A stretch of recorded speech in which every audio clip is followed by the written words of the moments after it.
Hey photographers, welcome to the Bokeh Podcast. I'm your host, Nathan Holritz, and really I'm just here to help you build a sustainable photography business. That certainly means helping you improve your photographic skills and enabling you to become a stronger business owner, but it also means helping you work more efficiently so you don't get burnt out in the long run. We are sponsored by photographersedit.com, custom photo editing for the professional photographer, and Miilu.com, that's MIILU.com, the simplest way to create and manage timelines and shot lists for the events you're photographing. All right, let's get into today's episode. All right, ladies and gentlemen, boys and girls, welcome back to a special edition of the Bokeh Podcast. And I'm going to break the fourth wall here for a second and say I have not recorded a brand position consultation in a little bit, but Cody McCracken, and Cody, am I pronouncing your last name correctly there? I should have asked before we got started, really. Yeah, you said it right. All right, perfect. Cody is here with me today for one of those brand position consultations. And Cody, I appreciate you making time not only to hang out with us, being willing to share our conversation with the audience at large. Oh, anytime, man. I'm really excited. And just very briefly, before we get into all of this, tell our listeners whereabouts you are currently based. I live in a really small city. It's called Marion, Virginia. There's barely anybody here. So I'm pretty much in like the Southwest Virginia area, close to Roanoke, Blacksburg. Yeah. Okay, cool. And that's, you had mentioned this to me previous to the interview today, that you were working in kind of that south, you said southwestern section of Virginia. Is that correct?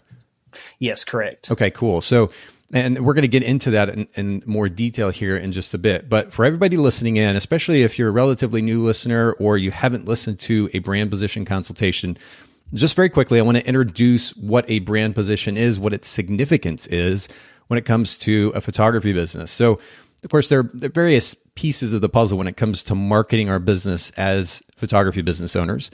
Brand position is one that I don't think is discussed enough in our industry, and it's one of the reasons why we're spending so much time on it on the Bokeh Podcast, including doing these dedicated consultations. The definition of a brand position is relatively simple. It is simply the value proposition that your business represents in your marketplace. And in an ideal world, that value proposition is unique. So we could say the unique value proposition your business represents in the market. The benefits, again, for everybody listening in, 4 primary benefits. Number one, it enables potential clients to immediately know our unique value proposition. So if you're communicating that brand position clearly, that potential client's going to immediately know what our unique value proposition is. Number 2, it filters irrelevant potential clients. So let's assume that you've got a really clear brand position statement there on the homepage of your website above the fold. It's the first thing that your potential client sees. They'll immediately know if they are a potential fit with your brand or not. The third benefit is that having a brand position simplifies and focuses marketing efforts. If we know the message that we need to get out to the marketplace, then we don't have to be confused or spend unnecessary time communicating various messages that are irrelevant to the main goal at hand, which is to communicate this very clear and distinct brand position statement. So it simplifies and focuses our marketing efforts. And then as a result, the fourth benefit is it encourages better time management. Again, we're not juggling multiple messages. We can focus on this one thing and make sure that we're putting all the effort and energy that we do put into our business into propping up and marketing that particular brand position statement. Of course, ultimately backing it up too with the service that we're offering. And as a result, it enables us to better manage our time. So that is the definition of a brand position, the benefits of a brand position. And Cody, today we're going to be talking a little bit about your brand and ultimately a potential brand position. What I said to Cody, for everybody listening in, for further context, what I said to Cody before we got started was the goal, an ideal world, is that we end up at the end of our conversation with a really great option for a potential brand position statement to go on his site, to go on his social media. But at the very least, I want to at least move Cody in the right direction or make some suggestions that will help him think through what a potential brand position might be for him, for his brand in the marketplace that he is based in this case, Southwestern Virginia. What type of photography, Cody, do you currently tell potential clients that you specialize in, if you do at all? I'm 100% wedding photographer. I kind of did a little bit of everything starting off, but everybody kept saying, you need to specialize. So pretty much just weddings. Okay, cool. And how long have you been doing that, by the way? I've been doing this for probably right at 3 years. At 3 years. Okay, cool. And you know what, just to dig a little further, what got you into photography in the first place? Like, what was the motivation to say, I want to be a professional photographer? Oh my goodness. I pretty much just had a bunch of free time, and I used to make silly videos back in the day for YouTube. And okay. I bought a camera and was like, hey, it's a pretty good camera, and started watching YouTube videos how to edit video. But then I came across photographers like Peter McKinnon and Caitlin James and just fell in love with it. So I just decided to do photography. Wow, interesting. Okay. So the type of photography you're saying to your clients that you specialize in is wedding photography. And actually, for those of you listening in, you can check out Cody's website. If you go to onefocusphotos.com, just like it sounds. Of course, we'll link to that in the show notes at bokehpodcast.com. Wedding photography is your specialty. And I mean, are you selling that what percentage of the time? 80, 90% of the time? Or is that 100% of the business that you're doing right now? Definitely 80 to 90, if not 95%. Okay. So it's definitely what generates the most revenue for you. And so you're in a situation that is kind of ideal in that you're not having to first sort out whether or not you're going to focus on one thing or another. Wedding photography is already your specialty. So when it comes to developing a brand position statement, now it's just about narrowing the focus even further. You are a wedding photographer. That's the service that you're offering. What about that service that you offer is unique to the marketplace? And that's kind of the goal that we're going to get we're trying to accomplish today, is to define what that unique service is, and then of course ultimately how to effectively communicate it. What would you currently say makes your photography brand or technique, your approach to wedding photography, unique in your local market, if there's anything in particular? This is what I have trouble with. I mean, I think I'm in my own head sometimes. Okay. I know everybody literally says this. I've heard this so many times, but I feel like I give like a more personal, a more comfortable experience. Like I love just messaging my brides like, hey girl, did you find your dress yet? Oh my gosh, you did. I love like hyping her up. Okay. I love making the schedule or itinerary for the wedding day. I'm more hands-on, more laid back. So that's probably not really too different than anybody else, but that's just what I think. Well, here's the interesting thing about wedding photography or professional photography in general. There are a lot of photographers that do the same thing or similar things. Part of having a brand position statement and actually following through on it is being the first person, and ideally the only person in the marketplace, in whatever marketplace you're working in, to actually establish yourself as representing this particular idea. So if you are the photographer that helps clients feel comfortable in front of the camera, or that you provide the most comfortable experience for wedding clients in Southwestern Virginia, you can go ahead and assert that. Other photographers may have that idea in the back of their mind, but if you're the first one to actually assert it, build your brand around that messaging and ultimately the whole experience around that message, then that is where you can actually get a leg up. Does that make sense? Oh, 100%. Because it's funny. At the end of the day, it's one thing to say something, and this is a reminder for myself, something that I have to kind of remind myself on an ongoing basis. It's one thing to say something; it's another thing to do it. So certainly, you need to be the first to say the thing, but then you also need to follow through and back up that statement with an experience. And I think, based on the little bit of research that I did in your market, it looks like there might be an opportunity to actually run with that message. But we'll talk about that in a little bit more detail here in just a bit. Talk about your target market's biggest pain points, because at the end of the day, here's the thing about a brand message, and for everybody listening in too, what you have to think about is it's nice to come up with a cute statement, or one thing that was quite popular there for some time. I think it's maybe dying off, but there was this idea of coming up with three different words that represented your brand. Joyful, adventurous, romantic, or whatever the words were. And those are nice and they're cute, but at the end of the day, the question is, how do those words, how does the copy, how does the messaging ultimately communicate potential value to a client that resonates with them? How does it solve a pain point or a number of pain points that they may be dealing with in trying to find the best possible wedding photographer?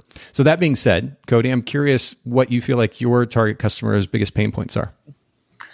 That's a another thing I kind of was iffy on. I actually heard on your podcast you recommended a book. You've said it probably 1,000 times, but a Story Brand by Don Miller. Yes. So I got that book and I dug in and it was awesome. And he came to that point like, hey, list your clients' biggest pain points, and it kind of stumped me a little bit. The only thing I can really think of is it seems like a lot of my couples, they don't know what to expect for the wedding. They're always making comments like, man, I just don't know what's going to happen next. I'm new to this, like stuff like that. And it also seems like after I'm done, they always leave me a review saying stuff like, you made us comfortable, you were relaxed, you made sure that everything was took care of. So maybe also that maybe they're afraid of getting somebody who stands to the side and doesn't direct them or pose them. Maybe they feel like they have to kind of do the photographer's job for them. So maybe that's another pain point. Interesting. Okay, so and that seems to be a theme. How many clients, if you were to guess, how many wedding clients have you worked with at this point? How many couples? I believe it's either 10 or 11. It's not too many. Okay. But amongst that 10 or 11, the consistent message seems to be you did a great job taking care of us, making things easy for us. Yes. That's interesting. Okay. And that's cool. And by the way, for everybody listening in, Cody's a great example in action of doing something that I think is super important. I do this with our company, Photographers Edit. And I think it's important. In fact, we do this with the podcast as well. We actively get feedback from listeners about their experience, things that they are looking for that they're not a huge fan of. And I think it's really important that we, rather than just simply stepping back and guessing or making decisions based on our own intuition or something that we've observed, that we actually have conversations with those who we are serving. It's super important to get their feedback because there's a good chance they might be able to lend perspective that we don't currently have. It might kind of spark an idea or two that will ultimately help us be able to improve the business and, of course, ultimately the customer experience. And that's super important, particularly in the context of developing messaging that is going to most resonate with a potential client. And speaking of, Cody, I'm curious, have you taken the time to kind of define who that target client is? I mean, are you looking at a particular income bracket, or is it more of a value system? These couples have a pretty consistent value system that you're serving, or how do you establish who your target client is? Yeah, actually, I took a few courses. One was like Building Your Ideal Client, I think was the name of the book. Okay. So I've done some like research as far as like some of their characteristics. I know for sure that they're easygoing, they're laid back, they love like watching Netflix. And for some reason, literally 90% of my brides are like nurses. So I've been trying to dig into that and see why, what about me appeals nurses. As far as income goes, I'm pretty budget. I'm probably a little cheaper than I should be. So I've done like a little bit of research, but I just feel like I'm just missing a little something to put it all together. Interesting. Okay. So first of all, when you talk about being budget and kind of lower price point, what is that? What does it start at?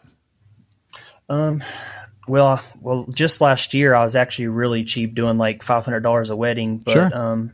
This year I've actually done really good, and I've my packages start at like $1,700. So for me, it's just crazy, but I know it should be probably a little more. Not necessarily. And that's just part of defining the target market that you're going after. And I'll say, when I got married almost 20 years ago, actually, I guess it's now been over 20 years ago, my parents paid $600 for the wedding photographer at the time. Now, obviously, we have to figure a bit of inflation into the comparison or into the conversation. But that being said, that was a lot of money for them. And whether a couple's parents are paying for the wedding photography or the couple is themselves, the reality is that there is a large segment of the U.S. market. And for those who are living overseas or in a different country elsewhere, you also have to consider this. There are different segments of the population that are making less income. That's just a simple reality. And no amount of conversation about the significance of photography and how long lasting it is, and the significance of somebody's art and actually valuing that art, no amount of those conversations, which photographers like to have really any bearing on somebody's actual ability to pull money out of the bank and pay for $5,000 wedding photography, for example. So we have to keep in mind, and this is kind of an aside, and really probably a podcast or even 3 or 4 episodes, a topic that we could delve into separately. But we have to keep in mind that there are segments of the market at large which need $500 wedding photography or $800 wedding photography or $1,000 wedding photography or $1,700 wedding photography. And in fact, at least based on the statistics that I last saw, about between 70 and 80% of the weddings photographed in the U.S., I believe in 2019, were shot for about $2,000 and below. And that's stats. That's actual information versus, what we feel about photography. So we have to acknowledge that. And that being said, I wouldn't downplay, Cody, the fact that you've been photographing at this lower price point, because the reality is that there's quite a significant market there to be served at that price point. The question at the end of the day, just on a kind of a logistical level, is how, if you're going to continue in that price point, is it a viable price point, or is it a scalable price point, shall we say, for the long run? As in, if you have personal financial goals, are you going to be able to accomplish those financial goals, simultaneously not get burnt out in the process because it takes too much time? You got to photograph too many weddings to accomplish those financial goals. And so those are some kind of conversations that you got to have with your wife and yourself, and ultimately make some decisions about what is going to sustain your personal goals and whether or not the business model will fit that, or if you'll have to go ahead and continue to work toward raising your prices. I personally raised my prices. I went from my first wedding I shot for $350, I think. And at the end of my wedding photography career, and I'm actually getting ready to start it back up, but when I last photographed a wedding for one of my clients in, I think it was 2012, we were shooting between $7,000 and $10,000. So we went through that process that a lot of photographers do, but the reality is there's this whole segment of the market that can be served at the lower end. And there's nothing wrong with that. It's just a question of how we can do it logistically. So anyway, that's just kind of bonus conversation. Any thoughts on that, though, as I'm talking, Cody? Oh, yeah. I definitely agree. As far as right now, I have a full-time job Monday through Friday. Okay. The 1,700, it doesn't seem like it'd be something that would harm me. Plus, sure. I kind of like the couples that it gives me.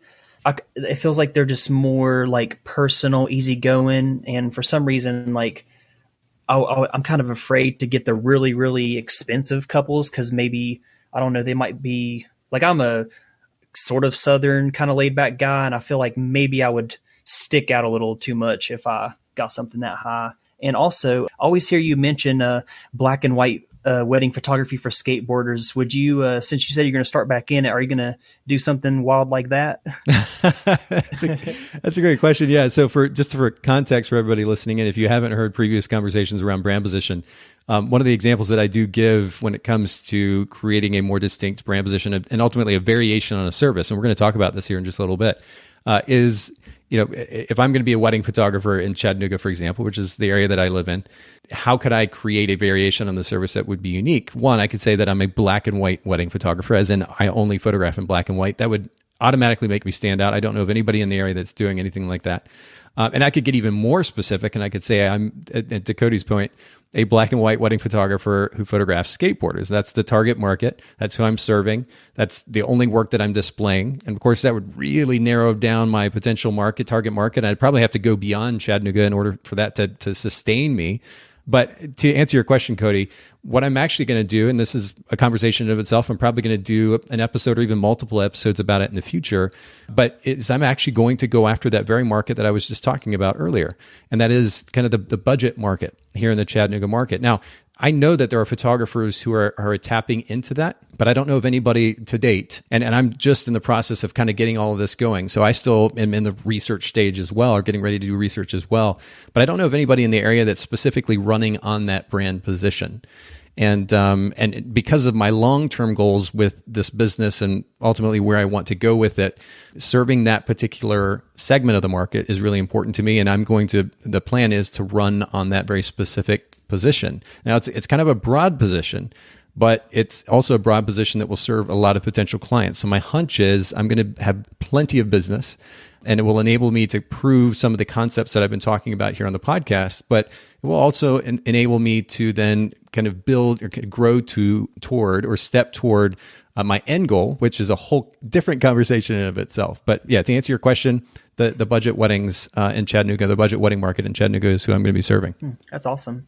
You'll definitely have a a good clientele. You're going to be balancing a lot of work though, so you probably need to outsource that editing. Do you know of anybody who does that? Well played. And absolutely. And again, this is a little more complicated conversation. I won't get into much detail at this point, but the plan is actually specifically not to take on a whole lot of work. I'm going to be doing a limited number of weddings because, yes, you're right. I have a lot of other things on my plate, multiple companies, but there's certainly opportunity for me to be able to prove some of the concepts that we've been talking about with regards to efficient workflow. And of course, one of those does include outsourcing my editing. So that will definitely be part of the workflow. Shout out to Photographers Edit. Well, I want to keep going because I want to make sure that we give you as much value as possible here, Cody. And for everybody listening in too, I guess the next question, Cody, and we began to touch on this earlier, but I think this gives further context to a potential brand position because at the end of the day, there is market demand, right? We have to create a business model that serves actual market demand. I just mentioned the market demand for low-end wedding photography or budget wedding photography. There's obvious demand there.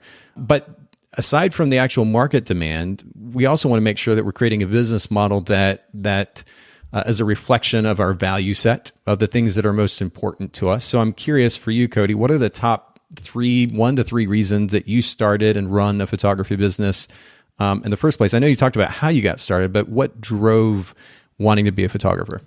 The first thing would probably be, I kind of feel like it was because I kind of wanted my own business. Just working all these small retail jobs, I don't know, just kind of leaves you deflated and you're always sitting back saying, man, why doesn't my boss do this? Like, or why does the company not do this? So I think that's one reason. Okay. Another reason is honestly, I just wanted to make more friends and especially couple friends. Nowadays, it's so hard, to have other husband, wife, couple friends in general, or just make friends in general. So I feel like this has been a really good avenue to kind of grow on and have, people that I can go out with and watch a movie with after the wedding and stuff like that.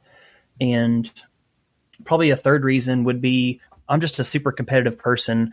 Even if it's playing checkers or video games, whatever it is, I'm just real competitive. And I feel like this kind of satisfies it because I'm always researching. I'm always trying to book that extra bride. I'm always trying to do a better service for them. Always trying to make my pictures look better. Okay. So I also feels like it satisfies that too. That's really cool. And I love the specificity of this, how you thought it out. So the first thing was that you wanted to not only run your own business, but more specifically your business model. And by the way, I've worked retail for a number of years, so I know what you mean. Even nowadays, and I know it's easy for me to sit back and kind of be the armchair quarterback and comment on somebody else's business, but whether it's a company that I'm interacting with personally or professionally, or I just happen to see something come up and I'm commenting on it because it's fun it's convenient to. There's a tendency for me to see where something falls short, and I think it could be better. And I think maybe that's a tendency that a lot of entrepreneurs have. I love that you have that, and ultimately that you're like, you know what? Let me just create my own business, and I'll implement the things that I think are important. So I think that's cool. To make friends through work. This is an interesting one. And I think we've had any photographers say this specifically before. Do you feel like there's any conflict of interest in the process of wanting to maintain some type of professionalism while also then ultimately becoming friends? Like, are there any lines to be drawn there? What are your thoughts on that? 100%. I feel like that part of me is what I use to like repel some couples, because some couples are like, hey, I just want you to show up, take pictures, get out. Interesting. And that's not like my clientele. I want like couples who, don't mind to randomly send me a meme in like a messenger, like, hey, I just found this, you might like it. Or, maybe like always, I didn't mention this before, but it's always a requirement for me and my wife to go on double dates with my couples before the wedding and before the engagement shoot, because I feel like you can just, get to know each other. And that just makes them more comfortable in front of the camera. Because if they're standing in front of your camera, they don't know who you are. They don't know that you care about them. I mean, they're going to be like stiff and maybe anxious. But if they already know you, they're going to come and get in front of your camera, cut up with you, laugh, and just. So I feel like there's definitely a fine line. Like, I definitely want to come off professional, but I also don't want to come off as unapproachable or anything like that. You want a personal relationship.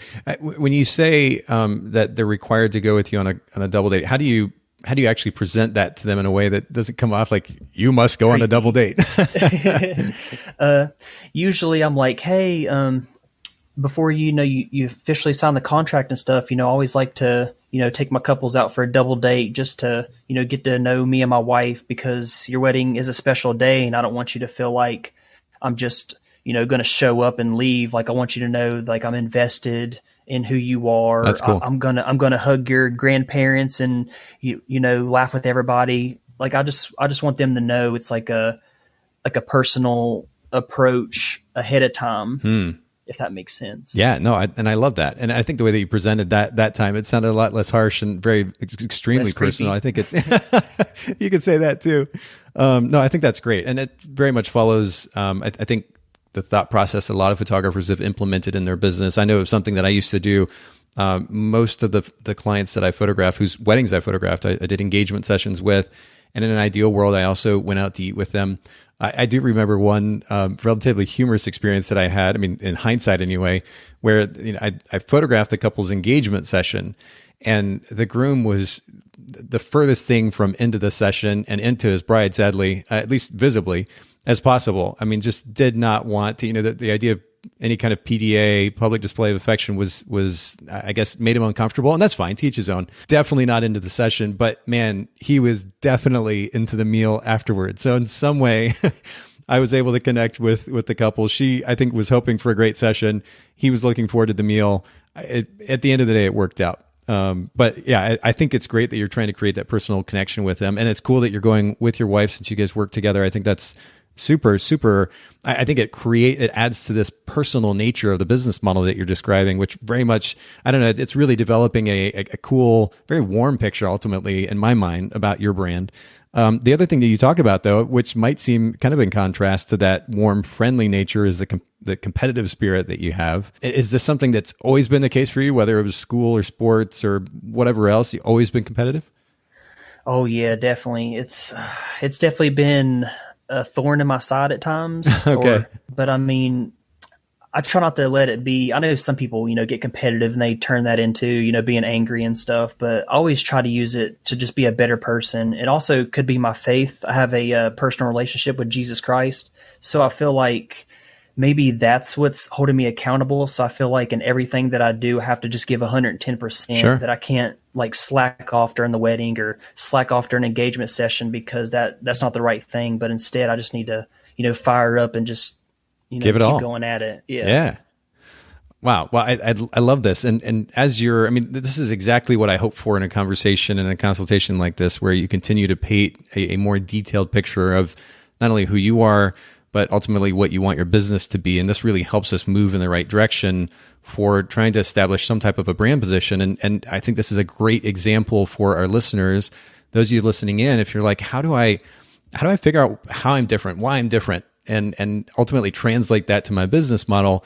This very conversation is an example of how to go about that. And you might even just take some notes as you're listening in to the questions that I'm asking, and then write your own answers to those questions, because I think it'll help you think through this and get to a place where you might be able to have a clear idea of how you can stand out in your local marketplace. Let's keep going there, Cody, because we've got a lot more to cover here. So at this stage, before we kind of look at your competition, so-called competition, are you lacking a brand position statement altogether? Is there something you dislike about the existing one? What are your thoughts about that? I feel like I might be lacking a brand position. I've hired quite a few copywriters to kind of help me with copy, because I'm horrible with words. And this last one, she kind of like summarized at the above the fold of my website, like a quote that says, like, to get, people comfortable in front of the camera, you have to get them comfortable knowing who's behind it, or something to that standard. So I kind of put that at the top. So I know that's not really, maybe that's more of like a brand quote, if that's even a thing, or maybe it could be, I guess, a brand statement, because it's a statement, I guess. But as far as an official brand position or brand statement, I feel like I don't really technically have one yet. Yeah, well, and I would say too, and just as a little side note, you mentioned above the fold. I'm on a 16-inch MacBook Pro. The way that I've got my browser pulled up right now, that statement that you mentioned is actually sitting below the fold. I have to scroll to see it. So just an FYI, in case you're looking at modifying the site in the future. But that statement, so I'm reading it for everybody listening in, people feel good in front of the camera only when you learn to help them feel comfortable being there. I get the sentiment. I think the idea is nice. I think there's a simpler way to communicate that idea. And it's likely the direction that we're going to go is this focus on the sense of comfort that you create for your clients.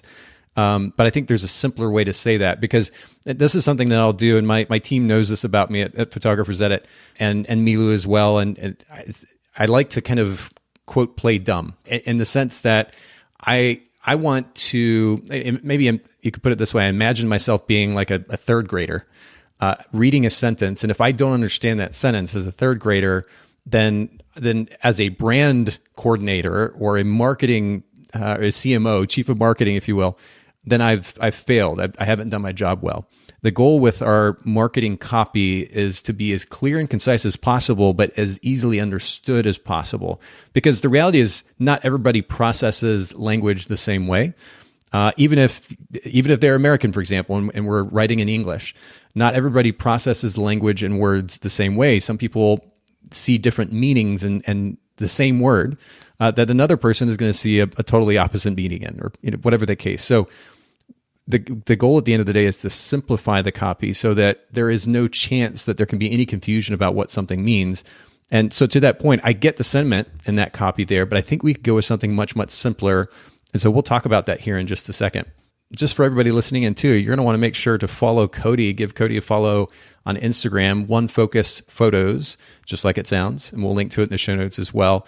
I'm just noticing there, Cody, it says, of course, your name, which by the way is great. It's surprising how many photographers don't actually put their name in the Instagram profile. And the last thing for those of you listening in that you want to do is force your client to have to search for who in the world is going to be photographing them, whether it's a portrait session or a wedding or otherwise. Make sure you put your name in the profile of your Instagram account so there's no confusion around that. Have the brand, that's great, but also have your name.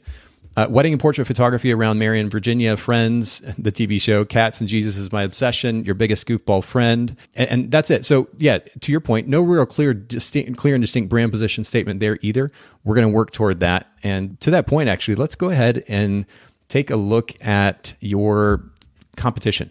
And I'm going to put competition loosely here because, frankly, photography or photographic technique aside, it doesn't look like in the realm that you want to focus, there is a ton of competition, if any at all, which I think is really, really great for you. And what I did for everybody listening in fact, what I would encourage everybody listening in to do, if you want to do an assessment of your brand, maybe establish a brand position or refine your brand position, one of the things that you need to do is simple research. We have this wonderful tool called Google. And all you have to do is search your marketplace and the type of wedding type of photography that you offer. So in this case, I very simply Googled, and let me pull this up here really quick. I just Googled Southwest Virginia wedding photographer. Very, very simple. Now, you could get more specific with cities, and that's additional work, Cody, that you might be able to do, kind of homework later, just to verify that those areas that you're going to be working, the specific cities that you're working in, and if somebody Googles wedding photographer in those cities, that they're not running into another photographer with similar brand messaging. But in this case, Southwest Virginia wedding photographer. And I got a number of results. What I normally say on the podcast is on these consults, is to at least look at the first 3 pages, maybe the first 4 pages of results that you get in Google. And these are non-paid results, by the way. Somebody can run an ad and be front and center, and that's fine. There's a place for that. But what I'm looking at is the results that I get organically when I do Google search. And the first thing I actually did in this case was to look at the Google business listings. And I'm going to go ahead and read off some position statements. In some cases, I would put that phrase position statements loosely in quotes maybe, but the position statements that did pop up on some sites, not all sites had one, but I'm going to read these out, Cody, just as kind of food for thought. And we'll kind of go from there. So let me just read through these really quick. And there were 19 Google business listings that I pulled up. Not everyone had a position statement, but these are the ones that popped up. The first was wedding and lifestyle photography, pretty general. The next was homegrown storytellers. And then the subtext was capturing your love story through photo and video. Another one was beautiful moments full of light and color. Photography. The next one is photography that embraces the enchanted and unscripted moments of your story. The next one was building memories together. Another one, make your day unforgettable. The next one, Virginia commercial photographer. I'm not sure why they popped up under wedding photography unless somehow they had that built into their SEO. Nonetheless, that came up. The next one was a Southwest Virginia wedding and lifestyle photographer documenting all the important moments so you can feel memories for generations to come. That is a really, really long statement for a position statement. There are other ways to kind of build those words into the page for the sake of SEO, and I would recommend that for anybody. We want to go with short and succinct, to the point. The next one was a natural and vibrant photographer for the romantic at heart. Another one is we turn your dreams into beautiful. The next was for the couple who believes, and then subtext, classic never goes out of style. The next was memories that last a lifetime. So we have another memories, or another a statement alluding to memories. And then the last on the Google business listings that I pulled up, and I think this was the first full page of listings, husband and wife wedding and portrait photographers. There were a couple of other results from the actual Google search results. Most of them came up in those Google business listings. One was because we care with our whole heart. And then the other was capturing those special moments in your life. So I feel like I've been talking too much, Cody. I want to get your take, just kind of your initial impression as you hear these various statements. Anything pop out? Anything that you feel like works, doesn't work? How could you play opposite of those statements? What are the thoughts running through your mind? First thing is, I definitely noticed there's a lot of cliche terms in there. You said like you like to use like a third grade kind of mentality. I feel like there's a lot of people that would read some of those statements and be like, what does that even mean? So I feel like there's definitely opportunity to do something really short and sweet, straight to the point. And none of them really kind of stuck out as far as a really good statement. So I feel like maybe there's some good opportunity for me. Yeah, well, and of course, what we want to look for, I mean, you had an idea coming into this research. Maybe some photographers aren't going to have some kind of preconceived idea about the direction they want to take their brand. But in this case, you have at least one main idea, and something we really haven't talked about at all. Maybe we should just touch on this at least a little bit here, Cody, is previous to our interview today, you and I went back and forth a little bit about the potential of serving nurses specifically. Is that an idea that you have any interest in anymore? Do you want to kind of run with this messaging focused on creating a comfortable environment? What are your thoughts? I definitely thought about the nurses. I feel like that could have like definitely separated me. And if there was a nurse to get engaged, I feel like somebody would have been like, holy crap, there's this dude that just works with nurses. So I kind of thought that would be cool. Yeah. But at the same time, I feel like maybe they're coming to me not because like I'm the perfect fit for them, but because of what I do. And maybe that's because like I can make them feel comfortable, like they make their patients feel comfortable.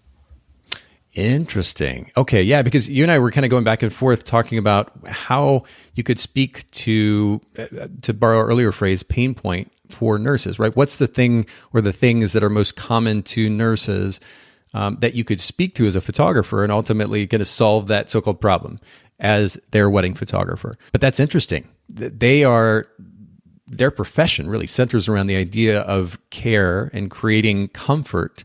And you do the same thing as a photographer. So you're creating an environment that they can relate to. And maybe that's why they're comfortable with you. Exactly. That's really cool. Okay. I'm really loving the direction we're going with this. Okay. So let me, and man, I'm afraid of talking too much, but of course, part of the goal of this podcast is not only to try to help you, Cody, but ultimately also to educate those who are listening in about what brand position means and how to go about finding this. So let me just very quickly, I want to, for everybody's context, just summarize 4 different ways, first of all, to establish a clear and distinct brand position. Because at this point, we have a general idea of the direction we want to go. I say we, like I'm running your business with you, Cody. Cody has a general idea of the direction he wants to go with messaging. It centers around this idea of creating a comfortable experience. How then does he translate that to messaging? And so here are, just for context, 4 different ways that we can establish a clear and distinct brand position. And we've talked about some of this already, but number 1, for everybody listening in, if you're taking notes, number 1 is to be the first to own a position for a service that already exists. And we talked about this earlier. There may be other photographers who are trying to create comfortable experiences for their clients just as part of what they do. To them, it's like, yeah, of course I would do that, right? So that's part of the experience, but they're not speaking specifically to that. They're not owning that position. And so in this case, there's a really wonderful opportunity, at least based on the initial research that we've done. And again, I would encourage you, Cody, maybe to even kind of dig further, pick certain a little bit larger towns or cities in Southwest Virginia, do Google searches with those city names and then wedding photography, and see if you see anything else that stands out that might be in competition with this idea. But be the first to own a position. There may be other photographers that are in that space, but if you're the first one that not only owns it in that you put the messaging front and center with your brand, website, social media, but you also back it up with the experience, then that's one really great way to establish a clear and distinct brand position. Secondly, and this is a more challenging one, and that is to offer a service that doesn't exist. If, for example, if there wasn't a wedding photographer who only photographs skateboarders in Chattanooga, that might be an opportunity for me. I still have to consider whether or not there's a big enough market to serve to make a living. But offering a service that doesn't exist, relatively simple notion. Maybe dog photographer in smaller markets isn't a commonplace thing yet. There might be an opportunity to offer a service that doesn't exist. So that's another way. And of course, you establish yourself as the go-to solution for that particular service, and then you run with it. Make sure your brand, your service, everything backs it up consistently. Offering a variation of a service is number 3. And we talked about this earlier. I'm glad you brought it up, Cody. Yes, the black and white wedding photographer for skateboarders would be an example of a couple of variations, a couple of levels of variations on a service. Wedding photography is a service. How can I offer something that is a variation on that service that nobody else is offering in the area? Black and white wedding photographer, or black and white wedding photographer for skateboarders even. And now you're really, really getting specific. Again, I'll reiterate, it's important when you start to get super specific to make sure that either A, there's enough of a potential marketplace in the area that you're in, that you're willing to photograph in, to support that business model. Unless then, of course, you are willing to travel. And at that point, you can open up that marketplace. Maybe you serve at, for example, for me, it would be Tennessee, or you're going to serve Alabama at large, or Virginia at large, or Pennsylvania at large, or maybe you can go international or regional, whatever it might be. You can kind of spread your reach, spread your feelers out, and you might have a large enough market at that point, getting so specific to be able to run a sustainable business. And then the last way to create a clear and distinct brand position, and this was actually one of the possibilities that Cody and I discussed, was to name a target market. And ultimately, there may not be an effective way, at least we haven't been able to define one at this point, Cody, to not only name nurses as your market, but to figure out specifically how to speak to them in a way that would resonate and kind of draw all the nurses in the area to you. But if we name a target market, for example, I might say that I am a photographer for seniors, as in those who are in their 60s, 70s, 80s, and beyond. And I immediately say, I could say Chattanooga photographer for seniors. And then, of course, all my imagery backs that up. And then I become known as the guy to go to for that particular target market. I could even be a wedding photographer for seniors, for weddings later in life. For example, that might be the tagline or the position statement.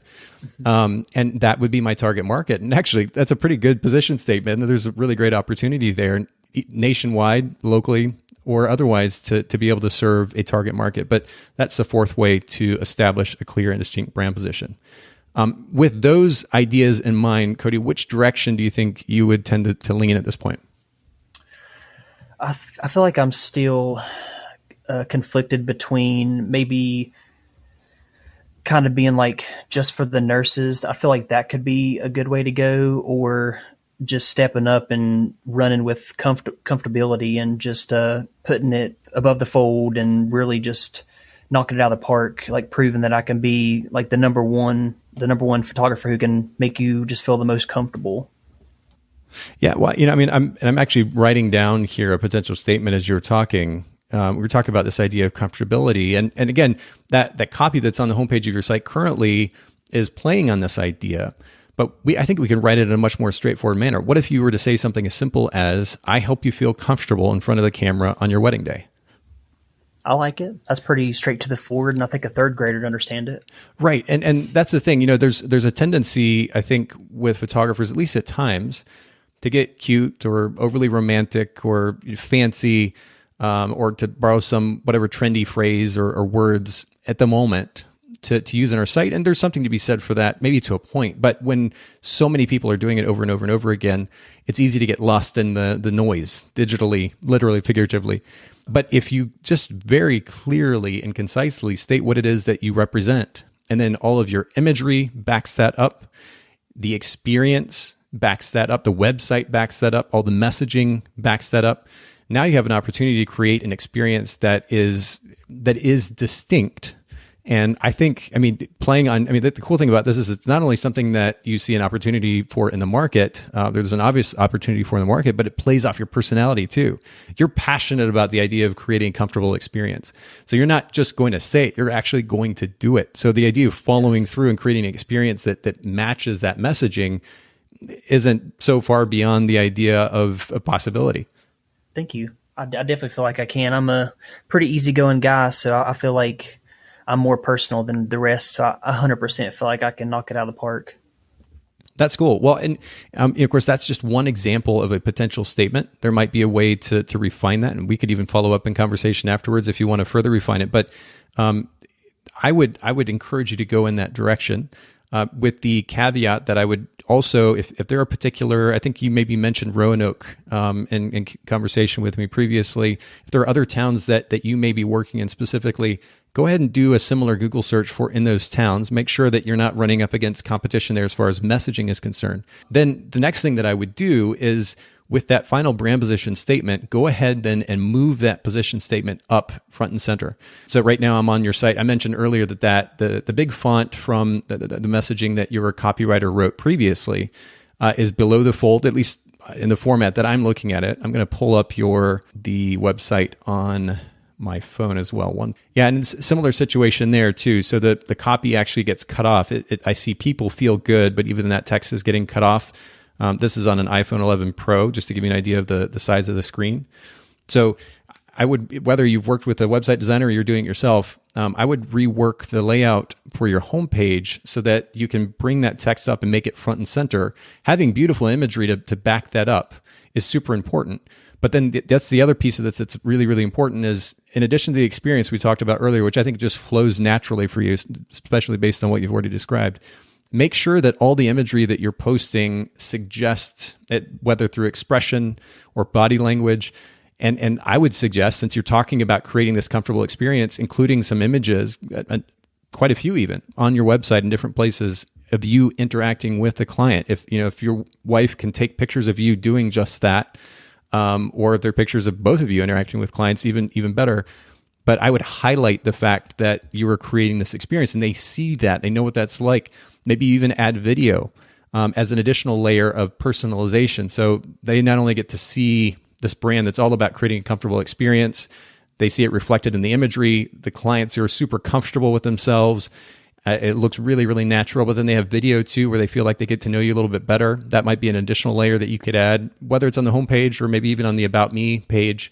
That'd be another way that they can connect with you. And then, of course, ultimately, you're going to have the chance to connect with them personally. But I would just highly encourage you, after getting that messaging front and center, to then build everything on that website around this notion of creating a comfortable experience. That's a really good idea. I kind of heard feedback before to have like pictures of me and my clients, but I just never really did prioritize it. But I like hearing you say it, it sounds more smart. So I definitely need to get that going, and I definitely need to go for a more direct statement and make sure I actually get it to the very tip top of the page. So that's the first thing they see. And then they scroll down and hopefully they see my couples being comfortable in my photos. Yeah. Well, and of course you can always change that statement. If you want it to be you could change it to we help you feel comfortable in front of the camera on your wedding day. But ultimately, yes, images should reflect it. Now, I will add one caveat when we're talking about including images of you with your clients, which I would highly encourage. Just make sure that you find a good balance in that, because the last thing that you want is to then make this about you, right? There's kind of an interesting fine line, especially in the context of a brand that is about this experience that you're creating for the couple. At the end of the day, this is their wedding day. And I've seen and or heard from or been around photographers who, whether it's conscious or subconscious, kind of make the wedding day about them. And that's a super turnoff. And I know that's not what you want. So That being said, even on your website, just make sure that there's a healthy balance between making that you're highlighting couples that you photographed, and then also including images of you with the clients or you and your wife with the clients. I 100% agree. That's the last thing I want to come off as someone who takes control or makes the wedding about them. So that's definitely something I need to be careful of. Cool. Well, any other thoughts, any other questions here before we close out our conversation?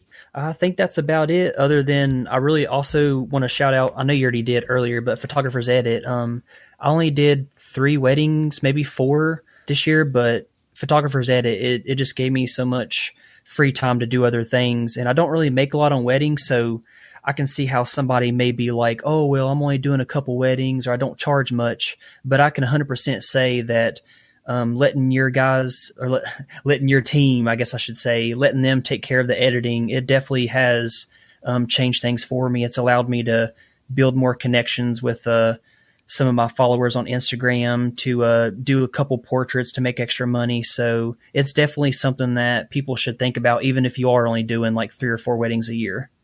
Oh, I really appreciate that. We didn't even talk about that beforehand. I really appreciate the shout out though. And you know what, since you mentioned it, I'm just curious, because you are charging a lower price point, did you decide to send fewer images? How did you manage to balance your overall budget? And of course, making sure you walk away with a profit margin with being able to still send those images to us.